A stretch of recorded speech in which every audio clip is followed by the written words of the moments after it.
Olá, boa noite. Sejam bem-vindos a mais um culto junto à Igreja Batista Fonte de Paulo Afonso. Meu nome é Thiago Zambelli, essa daqui é a Karen, a minha esposa, e somos muito gratos a Deus a oportunidade que temos tido de, durante todos estes meses, cultuarmos a Deus juntos, ainda que virtualmente. Mas hoje é um desses dias que continuamos assim, mas alegremente continuamos assim, porque sabemos que essa é uma oportunidade, essa tecnologia que temos é algo dado ao Senhor para que consigamos ter algum senso de comunhão, algum senso de companhia, algum senso de irmandade, para que então possamos aprender da palavra juntos e também louvarmos ao nosso Senhor juntos. Vamos fazer isso, mas não sem antes orarmos. Senhor, muito obrigado por estarmos juntos, obrigado pela oportunidade que o Senhor tem nos dado, obrigado, Pai, por ter sido tão gracioso com a nossa comunidade. Pedimos ao Senhor que essa seja mais um momento especial para que possamos fazer isso juntos, louvar o Teu nome. Te agradecemos pela oportunidade, em nome de Jesus. Amém. Vamos fazer isso então em espírito e em verdade.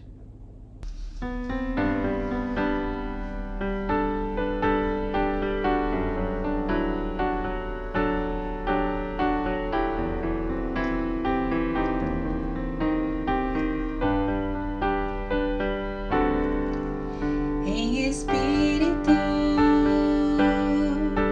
em verdade, te adoramos, te adoramos. Em espírito, em verdade, te adoramos, te adoramos. Rei dos reis e Senhor, te entregamos nosso viver. Rei dos reis e Senhor, te entregamos nosso viver pra te adorar, ó Rei dos reis. Foi que eu nasci, ó Rei Jesus. Meu prazer é te louvar, meu prazer é estar nos átrios do Senhor. Meu prazer é viver na casa de Deus, onde flui o amor, pra te adorar, ó Rei dos reis. Foi que eu nasci, ó Rei Jesus. Meu prazer é te louvar, meu prazer é estar nos átrios do Senhor. Meu prazer é viver na casa de Deus, onde flui o amor,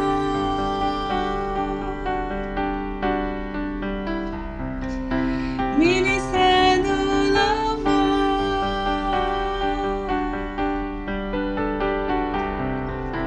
onde flui o amor.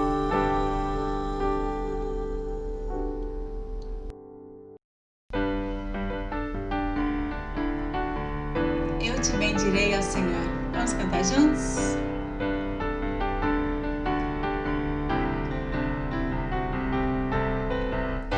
Eu te bendirei quando tuas bênçãos eu provar, quando teu rio me saciar.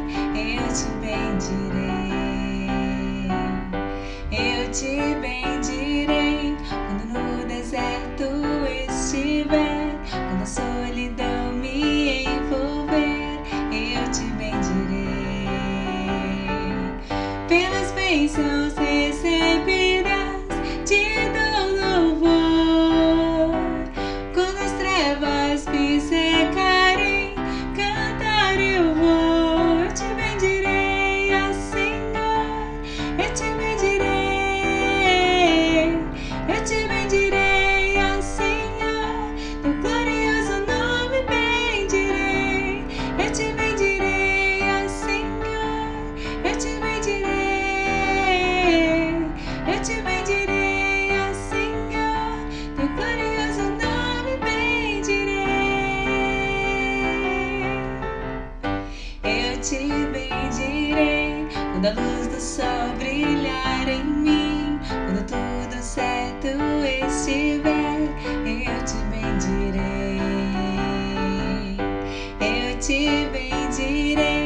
pelas bênçãos recebidas, te dou louvor.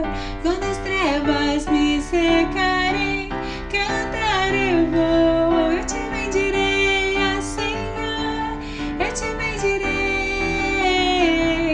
eu te bendirei, Senhor, teu glorioso nome bendirei. Eu te bendirei, Senhor, eu te bendirei, eu te bendirei, Senhor, teu glorioso nome bendirei. Ó soberano Deus, em ti confiarei. Tu és o meu Senhor, teu nome bendirei. Ó soberano Deus, em ti confiarei. Tu és o meu Senhor, teu nome bendirei. Eu te bendirei, Senhor, eu te bendirei, eu te bendirei, Senhor, teu glorioso nome bendirei.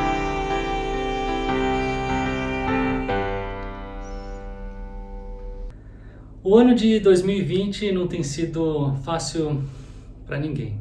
Ele tem sido diferente para todo mundo, isso nos inclui, obviamente.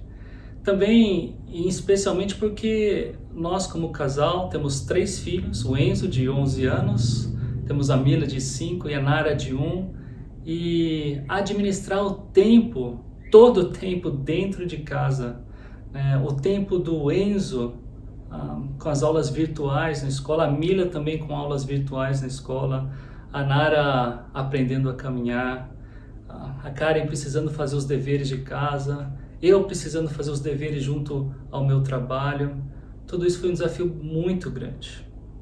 Ainda assim, este ano ele gerou oportunidades para que percebêssemos onde deveríamos mudar, onde deveríamos prestar atenção e ali desenvolver um novo hábito, dar mais atenção a alguns pontos. E isso foi muito importante para a gente. Obviamente que ainda aprendendo, né? Apesar de tantos meses de pandemia, ainda temos muito a aprender, mas desejoso daquilo que está prestes a acontecer, eu diria até com uma nova tarefa.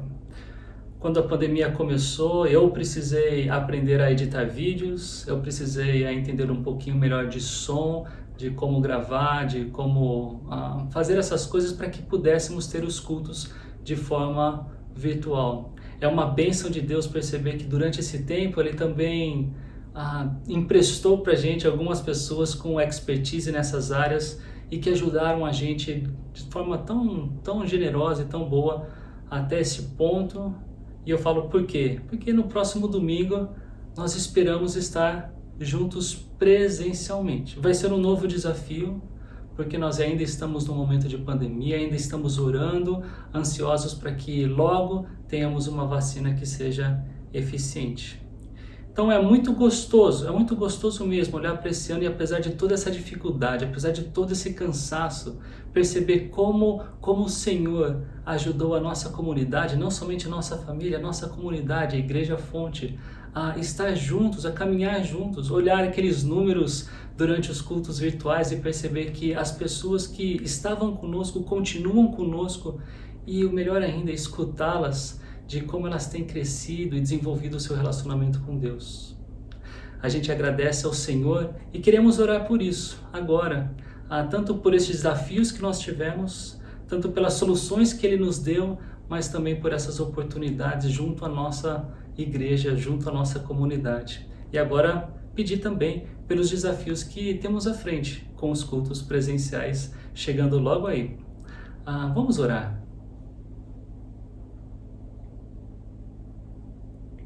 Senhor Deus, como é bom nós podermos descansar, sabendo que em meio às nossas dificuldades, em meio às nossas doenças, em meio a mudanças, o Senhor sempre está presente.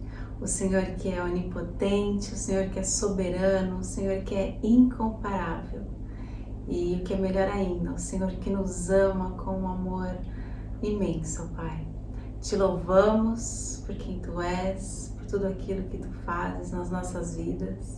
Te agradecemos pela maneira como o Senhor tem cuidado de nós nos mínimos detalhes, ó Pai. Te agradecemos pelas oportunidades que tivemos nesse período de pandemia, ó Pai, tanto como família, como indivíduos, Senhor, e também como igreja, Senhor. Agradecemos pela tecnologia, agradecemos pelo conhecimento de tantos de nós, ó Pai, para que pudéssemos manter o contato, manter nossas programações, ainda que virtuais, ó Pai, e continuarmos com nossos irmãos e com nossos amigos, aprendendo da Tua Palavra, Senhor.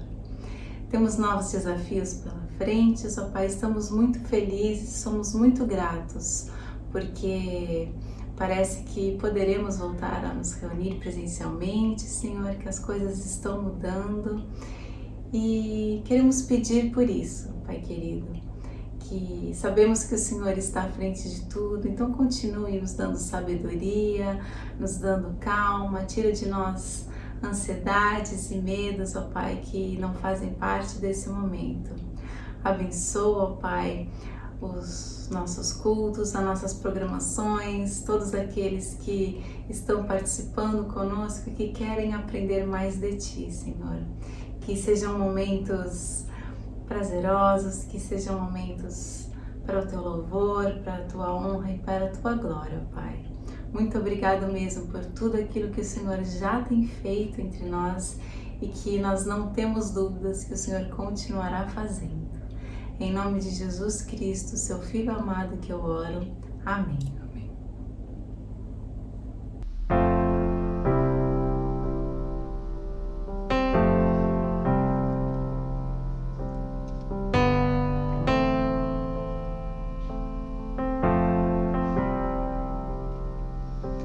Venho a Ti me confessar, pra minha alma descansar. Sem Tuas mãos perdida estou, guia-me por Teu amor. Ó Senhor, de Ti preciso, mais e mais preciso, meu defensor, justo e fiel, de Ti eu preciso.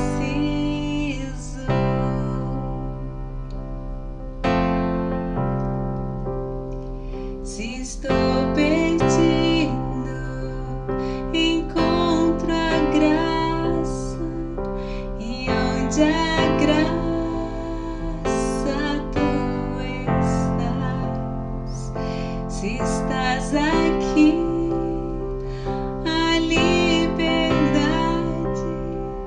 Tua vida em mim é santidade.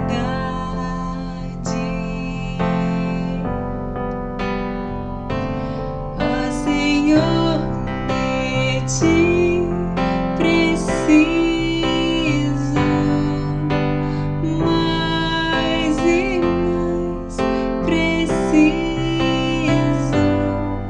meu defensor, justo e fiel, de Ti eu preciso.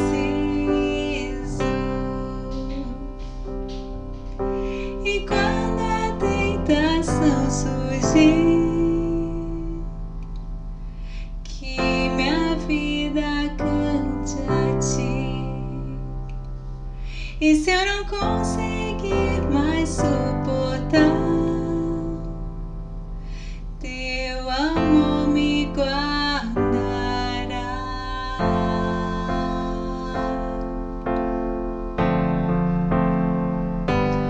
Ó Senhor, de Ti preciso, mais e mais preciso,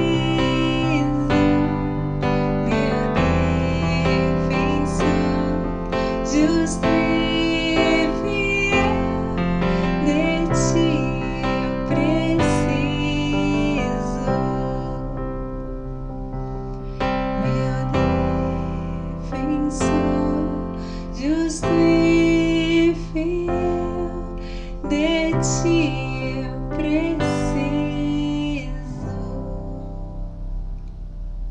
Hoje nós temos conosco Alex Chaves. Ele é membro na Igreja Batista Fonte de Campinas há 15 anos, casado com Lilian. Eles têm um filho, Luiz Henrique. E o assunto que ele vai abordar é o trabalho na pandemia. Eu gostaria de orar junto com vocês para que Deus nos ajude. Use esse tempo em prol do reino dele. Senhor, muito obrigado pela oportunidade que temos de juntos podermos ouvir por intermédio do Alex, a tua palavra, aprender um pouco mais e colocá-la em prática. Nos ajude a isso, Senhor. Use o Alex e nos dê, Pai, um espírito de humildade para ouvi-lo e aprender. Eu oro assim em nome de Jesus. Amém. Dentre as várias esferas da vida afetadas pelas medidas globais de combate ao alastramento do novo coronavírus, sem dúvida uma das mais diretamente impactadas foi a realidade do trabalho. Em um espaço de tempo extremamente curto, milhões de empresas de todos os portes, de pequenos restaurantes a grandes corporações multinacionais, viram as suas vendas literalmente desaparecerem. E embora alguns setores da economia já pareçam sinalizar algum tipo de melhora, a verdade é que a maior parte da economia ainda sofre muito e sem perspectivas de melhora, pelo menos no curto prazo. Em uma pesquisa recente feita com os presidentes das maiores 500 empresas do mundo, mais da metade deles afirmou que o número de funcionários das suas empresas deve ser menor à medida que as atividades forem retomadas, apontando, portanto, para um crescimento na realidade do desemprego.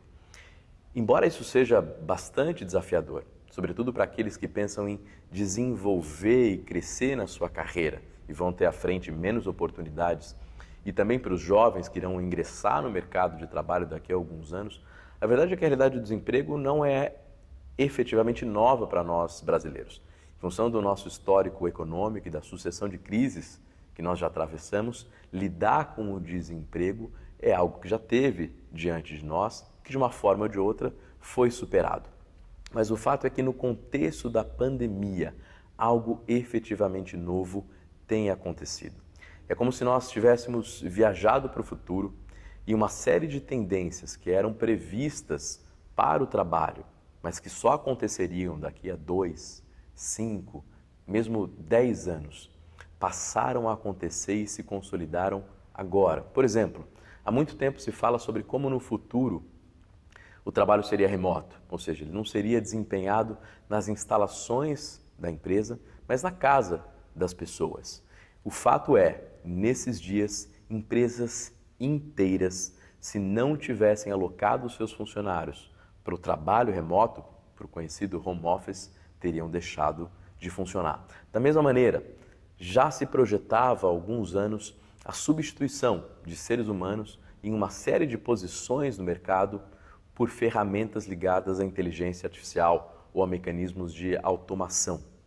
E foi exatamente o que a gente viu, por exemplo, com bancos que deixaram o atendimento presencial nas agências e passaram a atender as pessoas através de robôs, de mecanismos artificiais de inteligência que interagiam com seus clientes.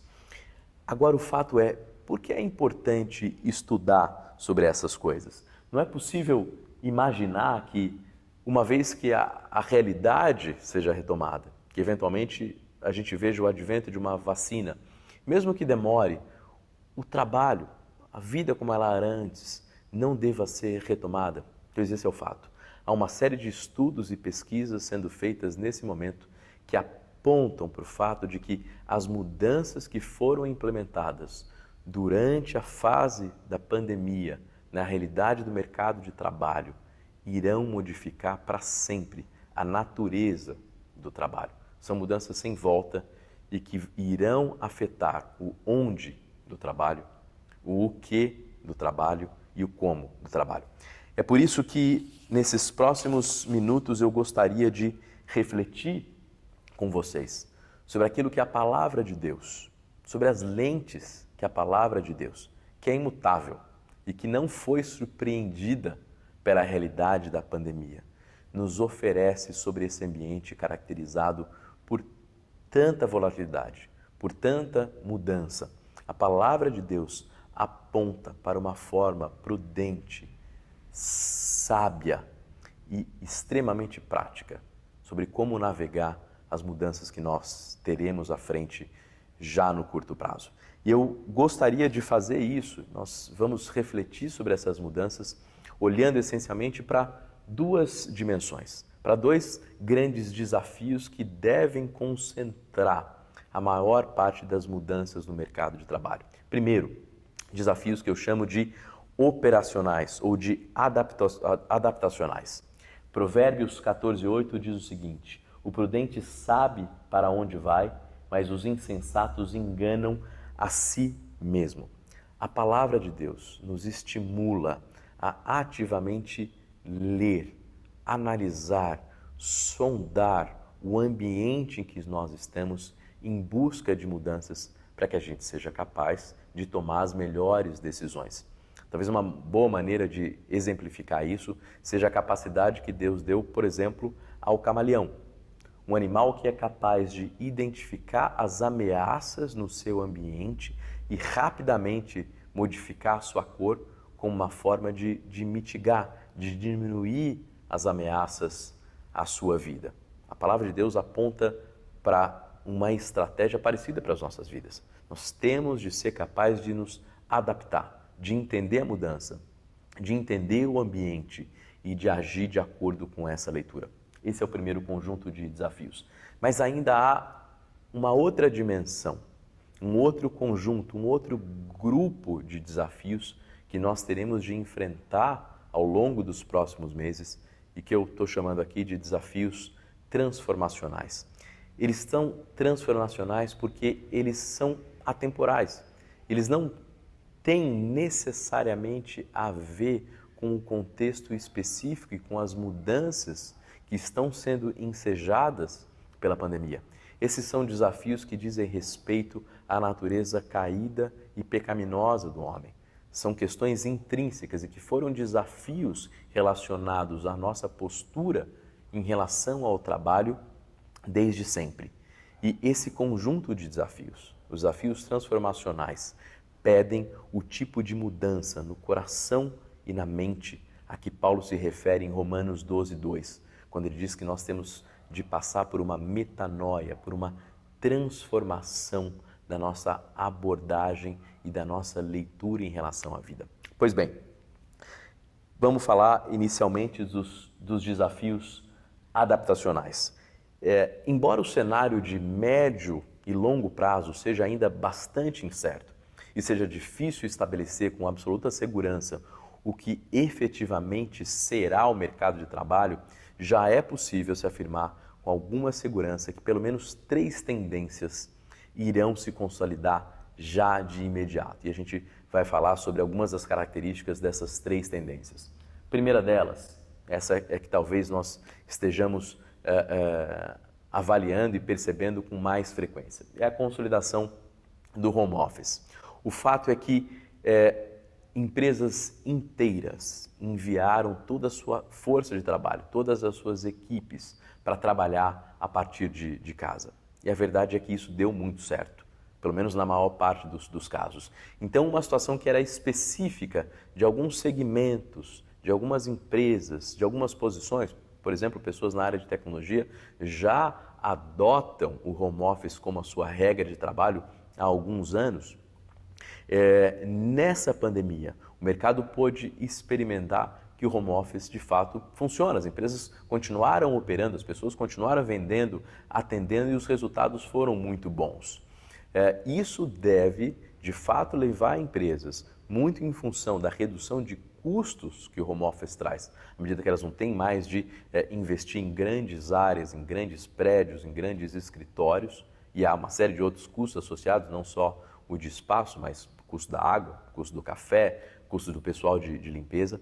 E o home office deve se consolidar como uma grande tendência e talvez a nova realidade do trabalho já a partir de agora. O Banco do Brasil, por exemplo, nas últimas semanas anunciou que pretende entregar 19 das 37 torres corporativas que são ocupadas pelo banco no Brasil. Isso deve gerar, só em termos de custo de aluguel, uma economia de 2 bilhões de reais nos próximos 12 anos. Então, essa é uma tendência que irá se consolidar e a gente não deve ver uma volta, pelo menos no curto ou médio prazo, para a realidade de grandes espaços, grandes escritórios, grandes espaços corporativos. Uma segunda tendência, vai haver e já está havendo uma mudança no perfil e na descrição dos cargos. Vejam o seguinte, à medida que o número de empregados em uma determinada empresa diminui, é muito possível que aqueles que ficarem terão de assumir as tarefas dos colegas que não estão mais na sua empresa, mesmo da sua área, como de outras áreas. Então, por exemplo, é possível imaginar que alguém da área financeira vá ter de assumir tarefas de alguém da área de compras e vice-versa. Da mesma maneira, vai haver uma mudança no como do trabalho, como o trabalho é executado. Por exemplo, na área de vendas, a realidade de visitar e viajar para atender clientes, que era a norma, era a realidade predominante até antes da pandemia, deve desaparecer, ou pelo menos diminuir muito substancialmente. Assim, por exemplo, o trabalho de vendas deve crescentemente passar a ser feito de forma virtual, né, nas chamadas conferências virtuais. O que muda para um vendedor que tem de passar a atender o seu cliente virtualmente? Como é negociar no ambiente virtual e não mais no ambiente físico? Que habilidades específicas um vendedor que agora atende pela internet e não mais na sala de reunião da empresa do seu cliente tem de ter e que não tinha antes? Então perceba, o que do trabalho, o que vai ser feito em cada posição irá mudar. É possível que haja um acúmulo de funções que antes estavam mais homogeneamente distribuídas entre diferentes áreas da empresa. E da mesma maneira, o como irá mudar. A forma de entregar produtos e serviços também será alterada já no curto prazo. E por fim, é bastante possível enxergar uma redução nos bônus e compensações. Embora a legislação brasileira proíba a redução de salários, a gente pode esperar que programas de participação nos lucros, que aumentos de salário sejam reduzidos como uma forma de responder à crise econômica que deve se acentuar nos próximos anos. 3 desafios. Desafios de adaptação, que irão alterar onde o trabalho é feito, o que é feito no seu trabalho e o como o seu trabalho é feito. E para que nós sejamos capazes de contornar e de enfrentar esses desafios, comportamentos e habilidades técnicas específicas serão exigidos de nós. De desafios adaptacionais, uma postura de adaptação esperada. Portanto, a gente olha de novo para o camaleão. À medida que a realidade do mercado à minha volta está mudando, as demandas, as habilidades esperadas, quais as mudanças eu devo fazer em relação à minha formação para atender a essa nova paisagem? Via de regra, essas adaptações vão estar concentradas em 2 grandes eixos. Primeiro, habilidades técnicas, conhecimentos. O tipo de conhecimento técnico exigido daqui para frente irá mudar. E é importante que você esteja atento a essa mudança. Da mesma maneira, características de comportamento, competências, posturas dentro do trabalho também irão mudar. Uma boa forma de enxergar isso é aquilo que o mercado se refere como uma formação em T ou uma formação em Pi, em referência à letra grega que tem uma barra horizontal e 2 barras verticais. O que isso quer dizer? Um profissional do futuro tem que ser alguém com um profundo conhecimento em pelo menos 1 ou 2 áreas, mas com conhecimentos genéricos em uma série de competências. Assim, alguém de vendas não tem que ser mais só bom em vendas. Você tem que ter bons conhecimentos na área financeira, na área de marketing digital. Esses são desafios adaptacionais. O ambiente está mudando.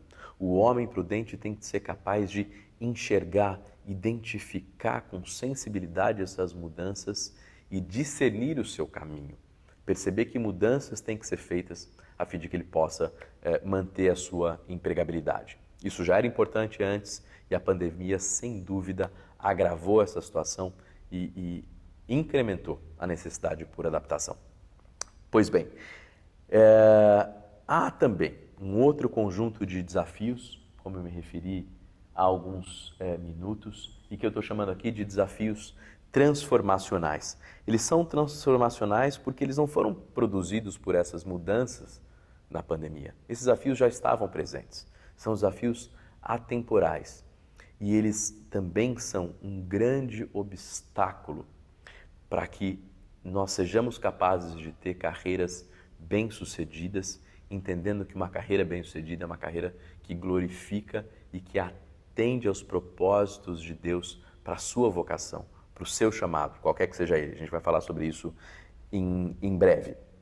Quando nós perdemos uma perspectiva bíblica do porquê o trabalho foi criado, do porquê Deus decidiu que nós teríamos de nos envolver, de nos engajar em alguma atividade produtiva. Né? Por que nós trabalhamos? Fatalmente, nós iremos oscilar entre dois extremos.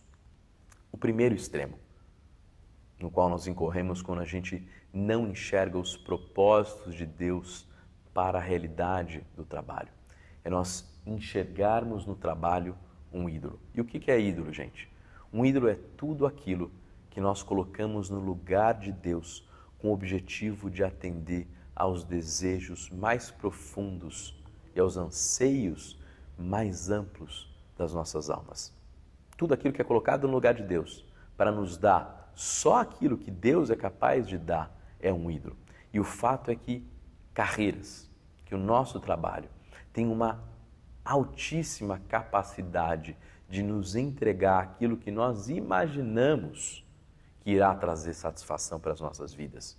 Sobretudo, dinheiro e reconhecimento pessoal.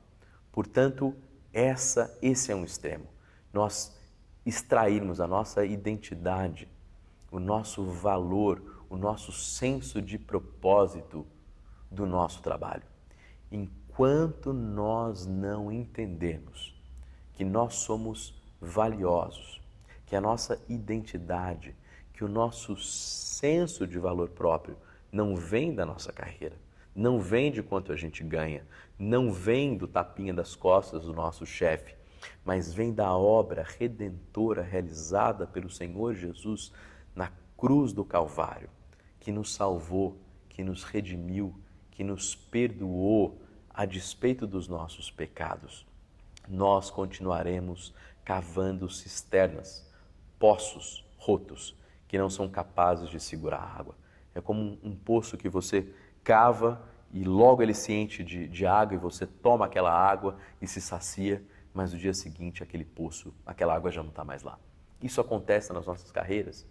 À medida que a gente, por exemplo, é promovido, a gente fica extremamente feliz, imagina que chegou e que agora sim a gente tem sucesso, mas você já deve ter experimentado a realidade de depois de algum tempo, aquele novo cargo, aquela nova posição só traz novas dificuldades, novas frustrações, e esse desejo, esse anseio por satisfação continua presente.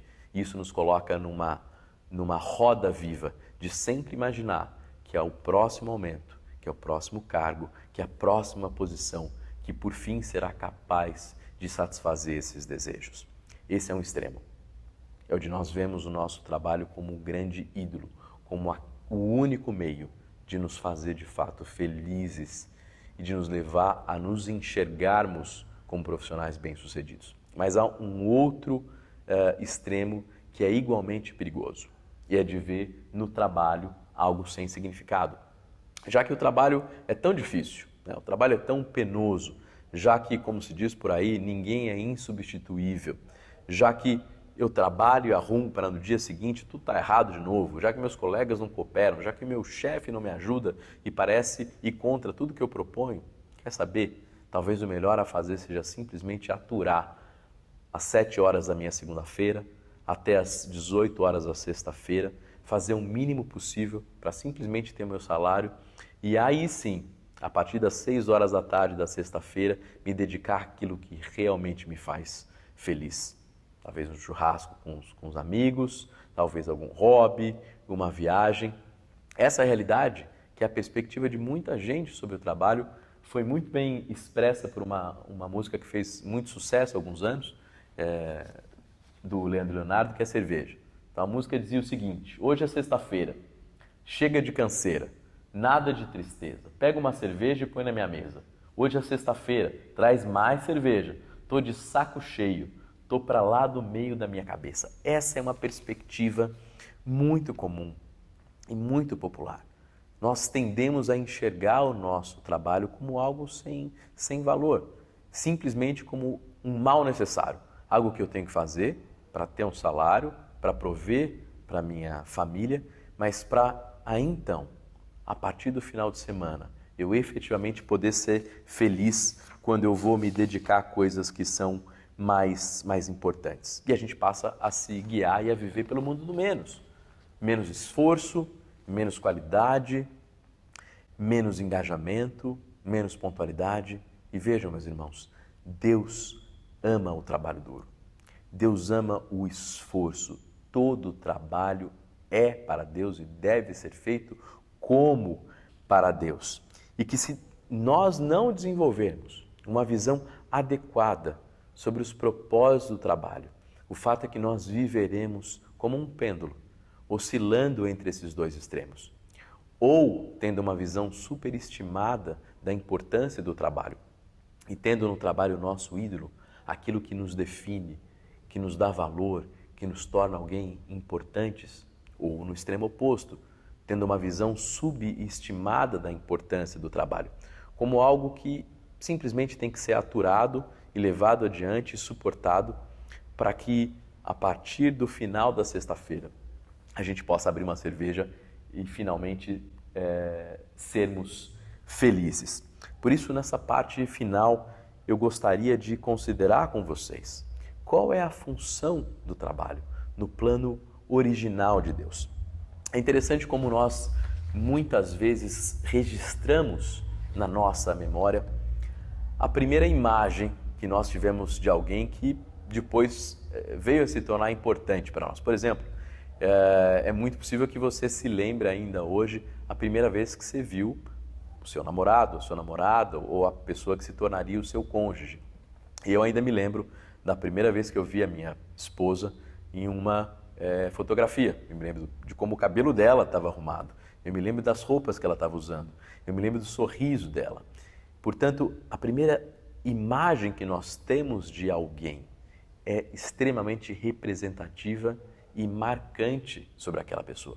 Portanto, é muito revelador que no seu livro, no livro que Deus escreveu, que é a Bíblia, Deus tenha decidido que a primeira imagem que nós teríamos dele, logo que nós abríssemos a primeira página, ali no começo, em Gênesis 1:1, nós víssemos a Deus trabalhando. Veja que Deus poderia ter decidido que essa primeira imagem fosse qualquer coisa, né? Poderia ter decidido que a primeira imagem fosse dele sentado num trono rodeado por anjos, o adorando. E essa imagem é uma imagem comum que nós vemos ao longo das Escrituras. Mas Deus decidiu, e nisso há um significado, que no início de tudo, a primeira imagem que nós fôssemos ter dele fosse a de um Deus em movimento, de Deus trabalhando, criando. Assim, Gênesis 1:1 diz: no princípio Deus criou. Essa é a primeira imagem, o primeiro relance, a primeira visão que nós temos de Deus é de um Deus trabalhando, e isso nos diz muito. Mas a história prossegue, e logo à frente, no versículo 26 de Gênesis 1, nós vemos a história da criação do homem.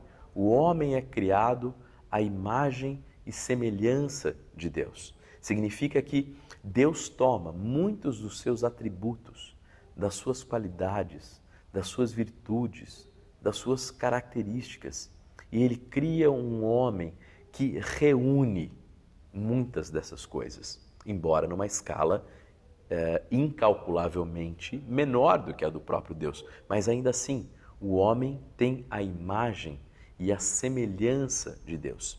E o que é também revelador é que logo depois de criado, esse homem que tem a imagem e a semelhança de Deus, na primeira expressão do seu reflexo, ou o primeiro reflexo de um homem que é imago Dei, é um reflexo de trabalho. Então a gente vê o seguinte: façamos o homem à nossa imagem, conforme a nossa semelhança, a semelhança de Deus. E qual é o primeiro reflexo dessa semelhança? E domine sobre os peixes do mar, e sobre as aves dos céus, e sobre o gado, e sobre toda a terra, e sobre todo o réptil que se move sobre a terra. A história continua, o homem peca, é expulso do paraíso, mas o trabalho não é amaldiçoado. Uma concepção muito enganosa é de que o trabalho é resultado do pecado, porque o homem pecou, ele teve de passar a trabalhar. E a gente vê, através desses versículos, que o trabalho sempre foi parte do plano de Deus para o homem. O que muda? O que muda é o entorno. O que muda é um ambiente. O trabalho fora do Éden, o trabalho fora do paraíso. E é o nosso trabalho hoje, nós estamos fora do paraíso. É um trabalho caracterizado pelo esforço, pelo suor dos nossos rostos. Agora o trabalho tem que ser feito em meio a espinhos e abrolhos, como o texto fala. Mas o trabalho em si não é resultado da maldição.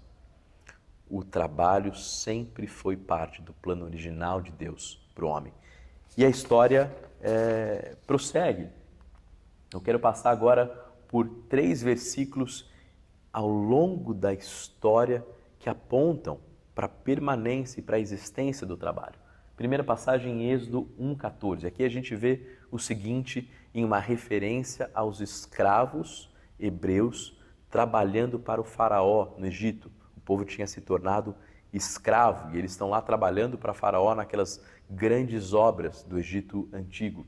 E no versículo 14 a gente lê o seguinte: tornaram a vida deles amarga, obrigando-os a preparar argamassa, produzir tijolos e fazer todo o trabalho nos campos. Eram cruéis em todas as suas exigências.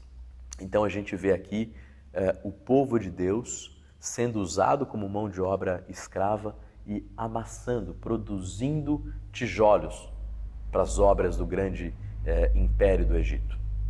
Mais à frente, 1 Crônicas 4:21, uma outra situação. Aqui nós temos as instruções de Deus para a construção do tabernáculo, para a casa dele, para a habitação dele em meio ao povo. E o capítulo 4, versículo 21 diz o seguinte: os descendentes de Selá, filho de Judá, foram pai de Leca, Laada, pai de Maressa, os clãs dos que trabalham com linho em Bet-Asbeia. Então aqui a gente vê um grupo de homens, um grupo de artesãos hábeis em tarefas têxteis, hábeis na tecelagem e que foram recrutados para tecer para a construção do tabernáculo de Deus. E por fim, um último exemplo, em 2 Crônicas 8:14, a história prosseguiu, o povo ocupou a terra prometida, não era mais um povo nômade, um templo está sendo construído, um grande templo, uma grande obra. E nós vemos Davi como o pai daquele que construiria o templo, Salomão, dizendo o seguinte: Davi também encarregou os levitas de dirigirem o louvor e ajudarem os sacerdotes em suas responsabilidades diárias. O que está acontecendo aqui? Por que eu trouxe 3 versículos tão diferentes? Meus irmãos, em todos esses versículos, seja entre escravos amassando e produzindo tijolos, seja entre artesãos tecendo tecidos de linho, ou seja entre sacerdotes, uma classe espiritual, dirigindo o louvor a Deus dentro de um templo, a palavra de Deus usa o mesmo termo, que é o termo avodah. E o que a gente entende disso? quer seja um escravo hebreu no Egito, produzindo e amassando tijolos sob um sol escaldante, quer alguém tecendo um tecido que vai ser usado no tabernáculo, quer um membro da classe espiritual, da classe sacerdotal de Israel, todos esses trabalhos para Deus são avodá. Não há diferença. Todos eles são louvor. Um sacerdote louva a Deus, mas alguém que produz tijolos também louva a Deus. E qual é a profunda implicação disso para mim e para você? É que um vaqueiro que toca a sua boiada, um pastor que prega num culto num domingo à noite, uma mãe que limpa as roupas da sua família, todos eles estão louvando a Deus. Para Deus não há um trabalho com maior ou menor importância. Intrinsecamente, qualquer tarefa lícita tem para Deus o mesmo valor. E por quê? Porque todo trabalho que é feito com qualidade expressa o amor e a graça comum de Deus pela humanidade e, portanto, ela é louvor. O que nós fazemos no domingo à noite e o que nós fazemos na segunda-feira às 6 horas da manhã, quando a gente acorda para ir para os nossos trabalhos, não é diferente e não tem maior ou menor valor para Deus. Tudo é avodá. O louvor que você canta na igreja, a mensagem que você ouve ou o banheiro que você limpa são para Deus de igual importância, porque todas essas tarefas expressam amor de Deus e a graça de Deus sobre a humanidade.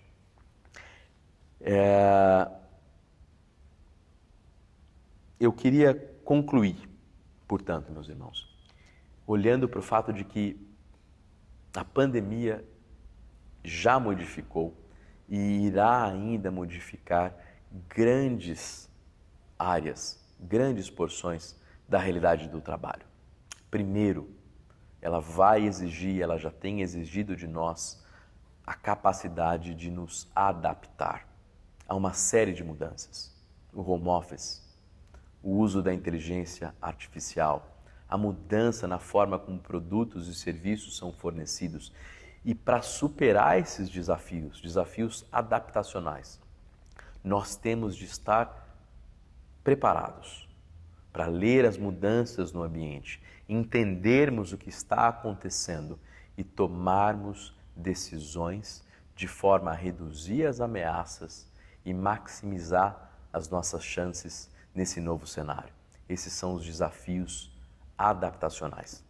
Mas ainda um segundo grupo de desafios, os desafios transformacionais, e que nada tem a ver especificamente com a pandemia. Eles já eram desafiadores, porque eles falam do propósito de Deus, da perspectiva de Deus para o trabalho. E como é fácil para nós perdermos essa perspectiva, seja olhando para o trabalho como nosso grande ídolo, ou seja, para a fonte que vai nos dar satisfação, valor, alegria, seja olhando para o trabalho como um mal necessário, como algo que não tem importância para Deus, porque realmente o que importa para Deus é uma ação beneficente, é ir à igreja. Isso está errado. Nós estamos enxergando que o propósito de Deus, não importa qual a tarefa, quando nós criamos, quando nós trabalhamos, nós amamos o nosso próximo. E isso cumpre o trabalho de Deus para a humanidade. Eu gostaria de terminar contando uma história. Certa vez um sapateiro se aproxima do grande pregador Calvino e pergunta a ele: Calvino, o que eu devo fazer para ser um cristão melhor e um servo melhor? Ao que Calvino pergunta: o que é que você faz? Ele diz: eu sou um sapateiro, eu produzo sapatos.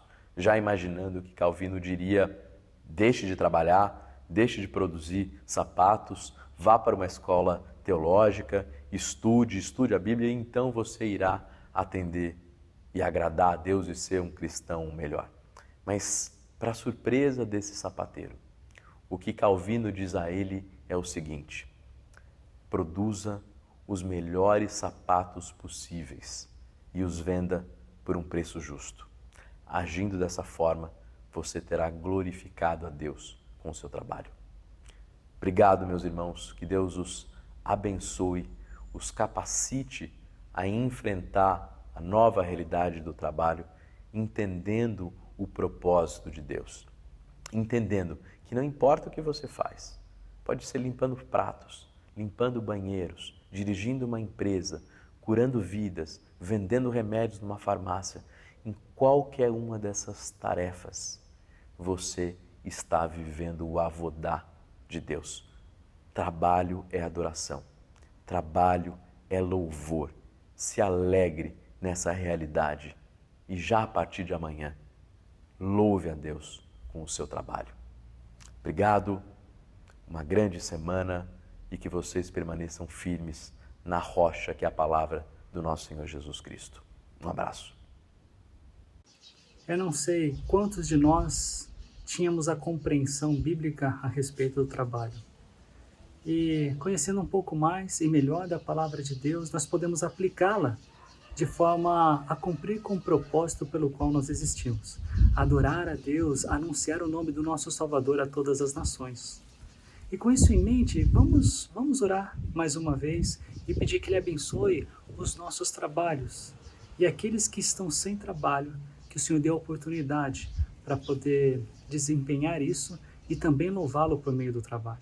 Senhor, muito obrigado por cada um de nós empregado, trabalhando, seja no comércio, seja na área da saúde, seja em qualquer área, Pai. Que nós façamos isso com excelência, que nós façamos isso de acordo com os princípios do Senhor, para a honra e glória do Teu nome. Também te peço pelos nossos irmãos e irmãs que gostariam de estar trabalhando, porém, por diferentes razões, estão desempregados. Pedimos por eles. Pai, muito obrigado pela palavra que o Senhor nos deu, obrigado pela vida do Alex, que o Senhor seja louvado e conhecido entre todas as nações, também por meio dos nossos esforços nos nossos trabalhos. Eu oro assim, em nome de Jesus. Amém.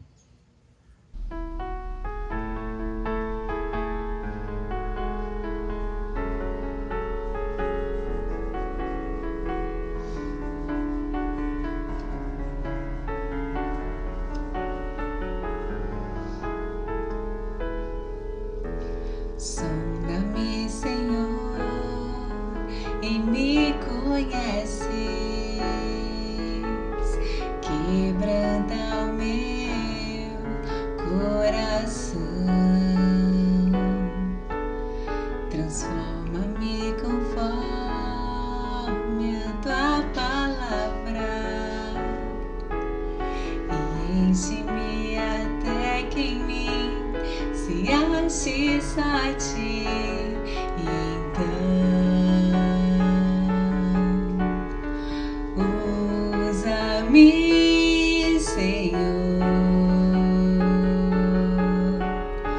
usa-me como um farol que brilha à noite, como ponte sobre as águas, como abrigo no deserto, como flecha que acerta o alvo. Eu quero ser usado da maneira que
acha que acerta o alvo. Eu quero ser usado da maneira que te agrade em qualquer hora e em qualquer lugar. Eis aqui a minha vida, usa-me, Senhor, usa-me, sonda-me, quebranta-me, transforma-me, enche-me e usa-me.